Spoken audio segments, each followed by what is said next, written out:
की कोशिश करेंगे। हमारे साथ खास मेहमान मौजूद हैं, प्रवीण साहनी जी, जो कि फोर्स मैगजीन के एडिटर हैं, सुरक्षा मामलों के जानकार हैं, खुद एक फौजी रह चुके हैं।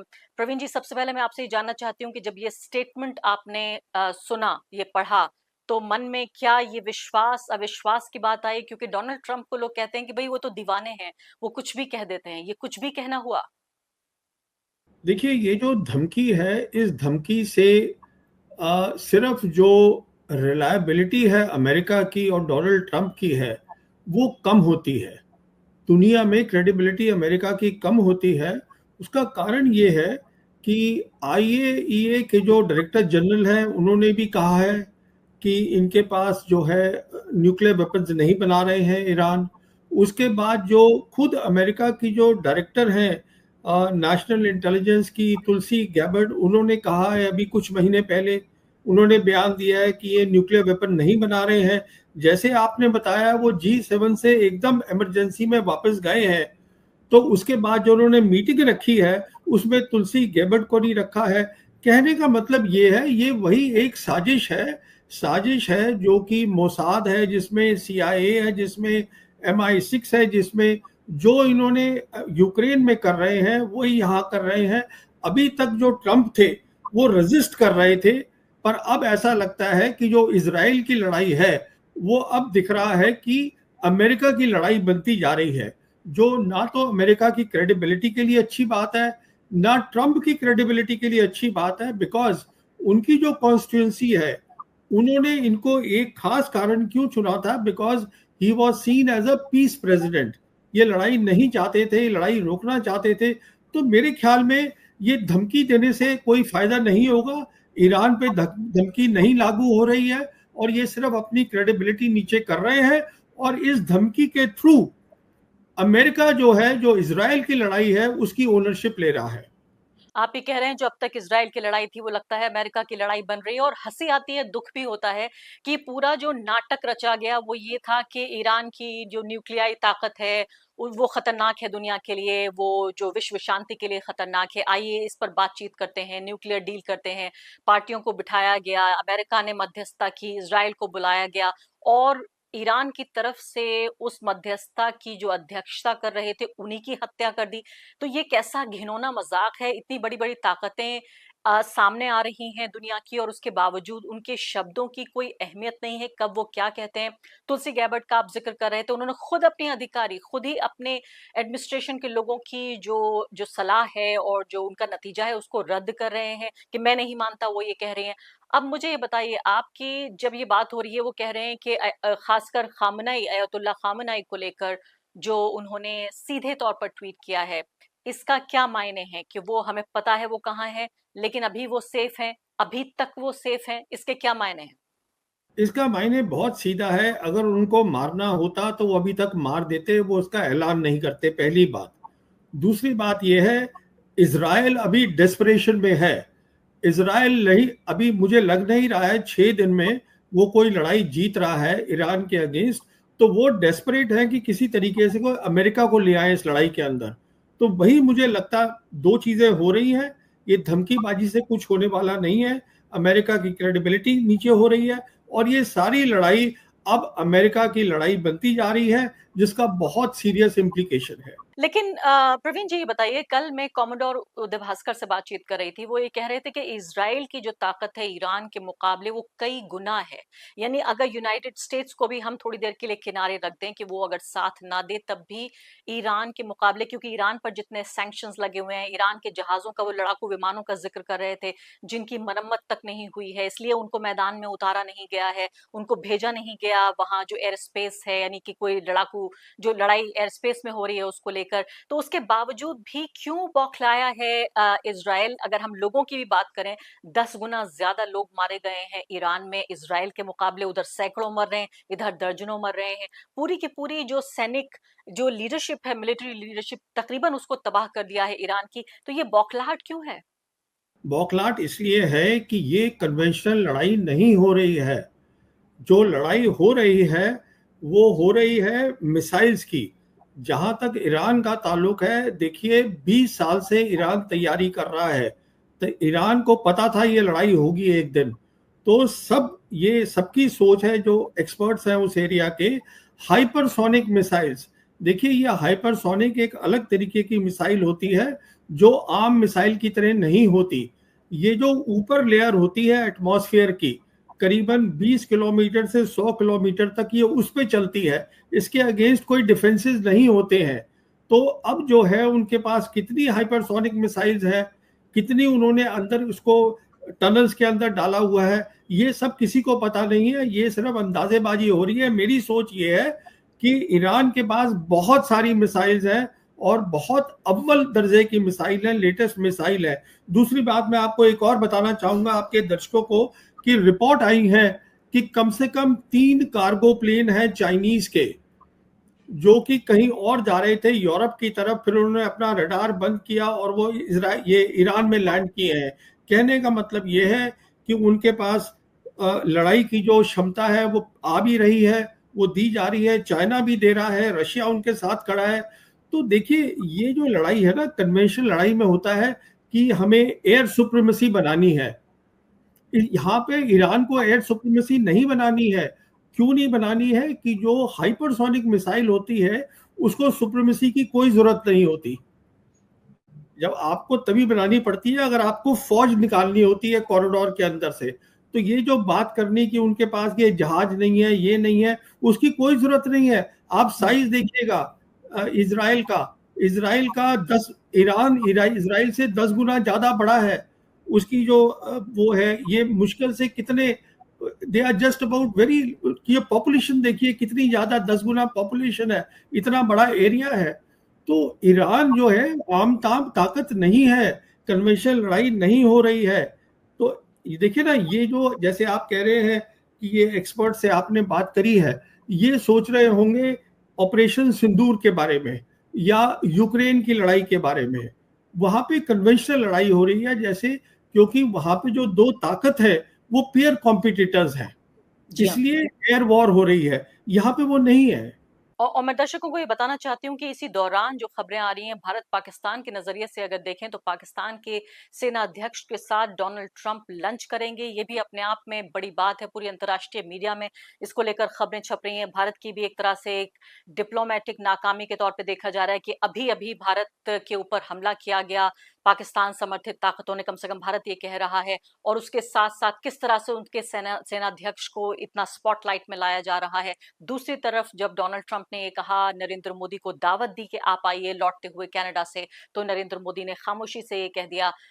जो फॉरेन सेक्रेटरी हैं उनका ये कहना है कि हम वो मसरूफ हैं यहाँ पर और उनको यहाँ पर काम है, इसलिए वो नहीं आ सकते। इस पर भी मैं चर्चा करूंगी प्रवीण साहनी जी से, लेकिन इससे पहले अमेरिका वाला पक्ष समझना बहुत जरूरी है, क्योंकि बहुत खतरनाक हो जाएगा अगर जो यूनाइटेड स्टेट्स है, जो अमेरिका है, अगर वो इस शामिल होता है इस पूरी जंग में, और ये इजराइल ईरान के अलावा ये जंग इतनी ज्यादा बड़ी हो जाती है। एक और खबर वो ये है कि जो न्यूक्लियाई ताकत बनाने की कोशिश कर रहा है ईरान, जो ये कहा जाता है कि भाई अंडरग्राउंड जो है बनाने की कोशिश हो रही है, जो फैसिलिटी है वहां पर ईरान में, अमेरिका के पास कोई ऐसा बम है जो अंडरग्राउंड जाके बंकर में जाके उसको सबको तबाह कर सकता है? क्या सच्चाई है इसमें? देखिए पहली बात तो ये है, मैं समझता नहीं हूं कि ईरान जो है वो न्यूक्लियर वेपन्स बना रहा है। ईरान सिर्फ सिविल यूज के लिए न्यूक्लियर की ताकत चाहता है, विच इज ओनली अबाउट 3.75% जो उसकी जो हो रहा है न्यूक्लियर की, वो they are not looking at weapons. Iran नहीं देख रहा है वेपन्स को। अच्छा, जहां तक ताल्लुक है अंडरग्राउंड सुरंगें, ये जितने भी इनके पास हथियार हैं अमेरिका के पास, वो सिर्फ एक हद तक नीचे जा सकते हैं। जो बंकर बस्टिंग बॉम्ब्स बोलते हैं, ये उससे और नीचे गहरी बनाई जा रही हैं। क्योंकि जैसे मैं आपसे कह रहा था, ईरान जो है वो तैयारी कर रहा है 20 साल से, और उनके पास पूरी तैयारी है। तो मैं नहीं समझता हूं कि इनफैक्ट जहाँ पे वो असेंबल भी कर रहे हैं नीचे, जो अंडरग्राउंड काम हो रहा है, ये वहां तक नहीं पहुंच पाएंगे इनके हथियार, वो हो नहीं पाएगा मुकम्मल। जी हाँ। अब अगला सवाल ये पैदा हो रहा है, इस दौरान मैं कहती हूँ काफ़ी हद तक जो है वो खौफ और डर का माहौल है ईरान में। कल ही खबर आई कि व्हाट्सएप की जो ईरानी सरकार है उसने नागरिकों से गुज़ारिश की कि व्हाट्सएप अनइंस्टॉल कर दिया जाए, क्योंकि उन्हें खतरा ये था कि क्या व्हाट्सएप के ज़रिए तमाम सूचना पहुँचाने की कोशिश करेगा मेटा भी, क्योंकि अमेरिकन कंपनी है, तो क्या मेटा कॉम्प्रोमाइज़्ड है और व्हाट्सएप सर्विसेज के जरिए आम नागरिकों की सूचना और वहां के जो उच्च अधिकारी हैं उनकी सूचना क्या अमेरिका और इजराइल तक पहुंचेगी? तो जो अविश्वास की स्थिति है वो इस हद तक हो गई है, और जंग जैसे हालात हैं, लोग भी ईरान छोड़कर वहां से भाग भी रहे हैं सुरक्षित जगहों पर, ये भी खबरें आ रही हैं। भारत ने भी अपने जो छात्र हैं उनमें से ज्यादातर को बुलाने की कोशिश की, क्योंकि एक गुहार लगाई थी भारतीय छात्रों ने। अब मैं आती हूँ जो ग्लोबल साउथ का पूरा मुद्दा है, प्रवीण साहनी जी, ये बताइए कि जो पाकिस्तान के सेना अध्यक्ष हैं आसिम मुनीर, वो डोनाल्ड ट्रंप के साथ लंच करेंगे। ये इस पूरे डेवलपमेंट को, इस घटनाक्रम को आप कैसे देखते हैं, खासकर ऑपरेशन सिंदूर के तुरंत बाद, जबकि भारत और पाकिस्तान दोनों के नुमाइंदे पूरी दुनिया में गए, उन्हें कन्विंस करने की वहां पे कोशिश की, अपना पक्ष रखने की कोशिश की। ऐसे में पाकिस्तान के सेना अध्यक्ष का ओवल ऑफिस में, राष्ट्रपति के कार्यालय में वहां पर पहुंचना, उनके साथ लंच करना, इसको आप किस तरीके से देखते हैं?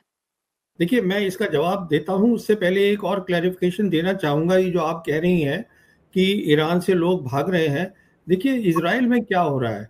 इजराइल जो है वो अपने सिटीजन्स को बाहर ही नहीं जाने दे रहा है, उसकी भी खबर आ रही है। और इस बात को आप मान के चलिए, जितनी भी खबरें वेस्ट से आ रही हैं उसमें प्रोपेगेंडा बहुत ज़्यादा है, डिसइंफॉर्मेशन बहुत ज़्यादा है। इतनी तबाही है नहीं ईरान की जितनी दिखाई जा रही है। अब मैं आपके सवाल पे आता हूँ। देखिए, जैसे जहां तक और इसके ऑपरेशन अलावा सिंदूर का, प्रवीण जी, ये भी समझना है कि ईरान के नागरिक भी खुद बंकरों में छिपे हुए हैं, उसके वीडियोस भी आ रहे हैं। खुद ये पता चला कि नेतन्याहू तक जो है बंकर में छिप गए थे। तो ये भी खबरें बहुत छिपकर और ढककर ये वेस्टर्न मीडिया के थ्रू ही आ रही हैं। देखिए ये सब वहीं से आ रही हैं, इसमें कोई शक नहीं है कि जैसे यूक्रेन के अंदर, जैसे मैंने आपको बताया था, ये इंटेलिजेंस एजेंसीज हैं, वहाँ इन्फिल्ट्रेट कर गई थी। उनके जो स्ट्रेटेजिक बॉम्बर्स हैं उसको अंदर जाके उनका उस पर नुकसान पहुंचाया था। उसी तरीके से यहाँ पर भी जैसे 13 तारीख को एकदम ये हादसा हुआ, टॉप लीडरशिप जो थी ईरान की उसको मार दिया गया। पर इसका मतलब ये नहीं है कि लड़ाई खत्म हो गई है। ईरान की लड़ाई अभी शुरू हुई है, खत्म नहीं हुई है। मेरे हिसाब से ईरान के पास अभी बहुत ताकत है। दूसरी बात, अब मैं आता हूं आपके ये जो आपने सवाल पूछा ऑपरेशन सिंदूर के मुतालिक। इसमें देखिए ऐसा है, ये पूरी दुनिया ने देखा है कि जो हमारी 4 दिन का ऑपरेशन हुआ था उसमें कन्वेंशनल लेवल पर पाकिस्तान की जो मिलिट्री है वो मैच करती है इंडियन मिलिट्री को, उनसे कम नहीं है। तो ये जो सोच बनी हुई थी कि हिंदुस्तान की जो कन्वेंशनल कैपेबिलिटी है बहुत ज़्यादा है पाकिस्तान की, वो सोच अब खत्म हो गई है, पहली बात। दूसरी बात यह है कि जहाँ तक पाकिस्तान का ताल्लुक है, पाकिस्तान काउंटर टेरर ऑपरेशंस के लिए बहुत ज़्यादा यूजफुल है अमेरिका के लिए। इनफैक्ट जो उनके अमेरिका के जो सेंटकॉम के जो कमांडर हैं जनरल माइकल, उन्होंने भी ये बयान दिया है अपनी सेनेट के अंदर कि हमारे लिए पाकिस्तान इंपॉर्टेंट है फॉर काउंटर टेरर ऑपरेशंस। तो साथ में आप ये भी देखिए, इनको जो लोन मिला है आईएमएफ से मिला है पाकिस्तान को, वर्ल्ड बैंक से मिला है 4 बिलियन, वो तभी मिला है बिकॉज अमेरिका मेहरबान है। तो ट्रंप का उनको बुलाना, उनसे बात करना, ये एक, पाकिस्तान एक इस्लामिक कंट्री है which has a nuclear bomb, only Islamic country with a nuclear bomb, और एक बहुत बड़ी ताकत बन चुका है पाकिस्तान। हमारी आदत है, हम पाकिस्तान को हमेशा रन डाउन करते हैं, बट अमेरिका के लिए पाकिस्तान इंपॉर्टेंट है उस पूरे रीजन के लिए, क्योंकि वो पूरा रीजन जो है वो मुस्लिम एरिया है और वहाँ पे इनकी काउंटर टेरर बहुत अच्छा करते हैं। इंडिया की जरूरत उनको किसी और काम के लिए है।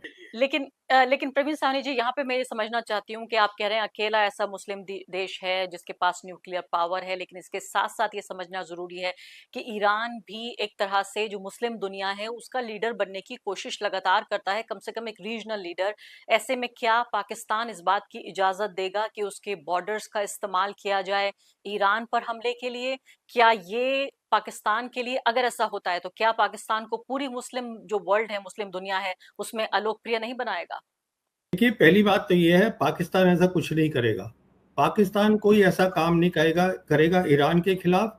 और जहां तक ताल्लुक है आसिम मुनीर का मिलने का डोनाल्ड ट्रंप से, जो भी बातचीत होगी पाकिस्तान की लीडरशिप, आसिम मुनीर खुद जाके चाइना से पहले उसको डिस्कस करेंगे।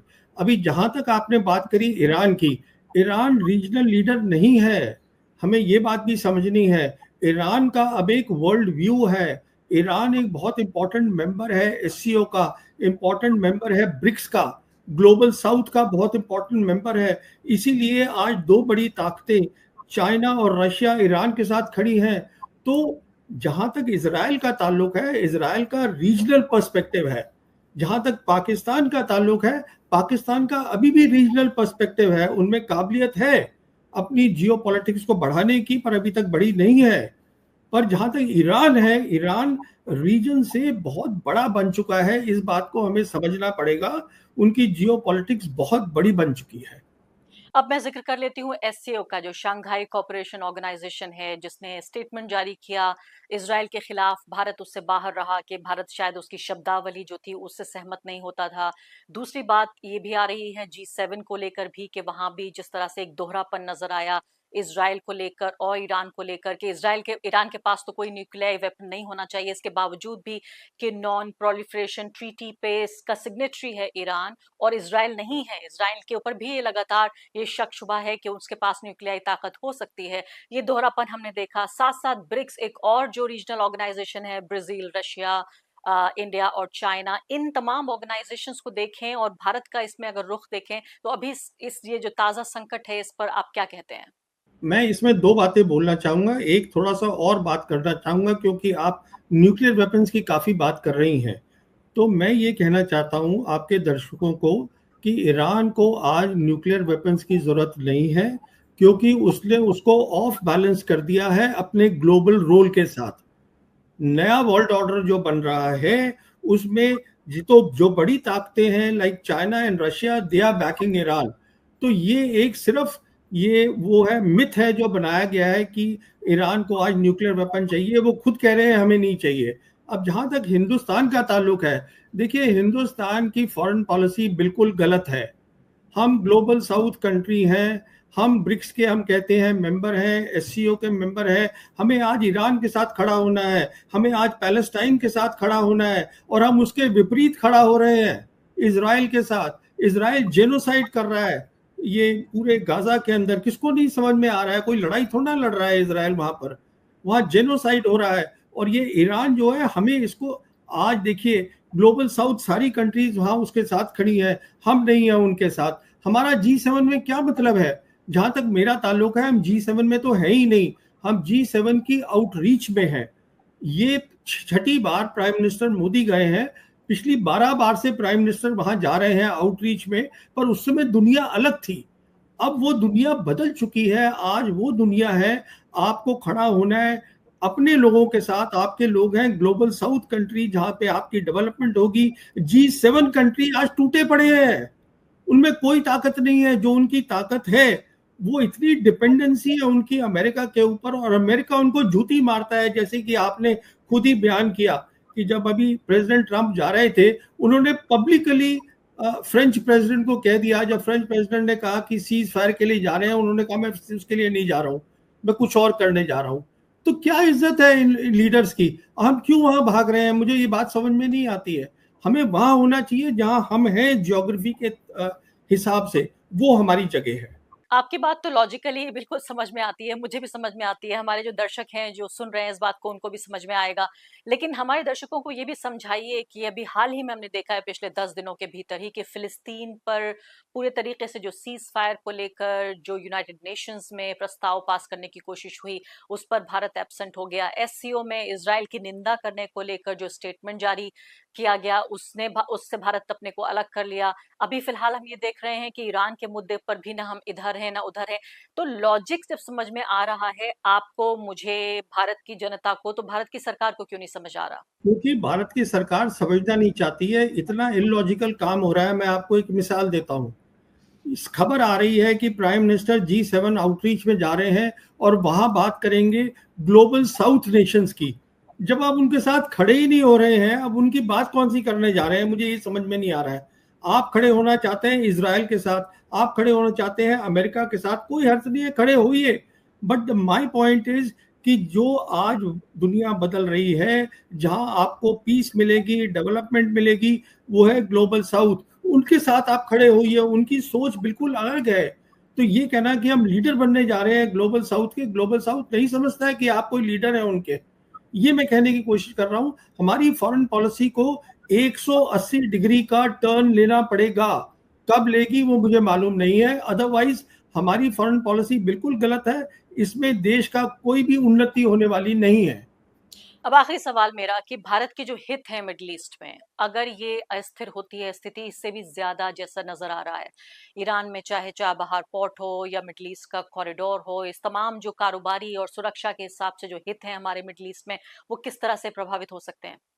बहुत ज्यादा प्रभावित होंगे। जैसे हम ये दो कॉरिडोर्स की बात करते हैं, एक इंटरनेशनल नॉर्थ साउथ कॉरिडोर जो कि इंडिया से चलता है, फिर पर्शियन गल्फ, फिर ईरान, उसके बाद कैस्पियन सी, फिर रशिया। इसको आप समझिए ये चला गया।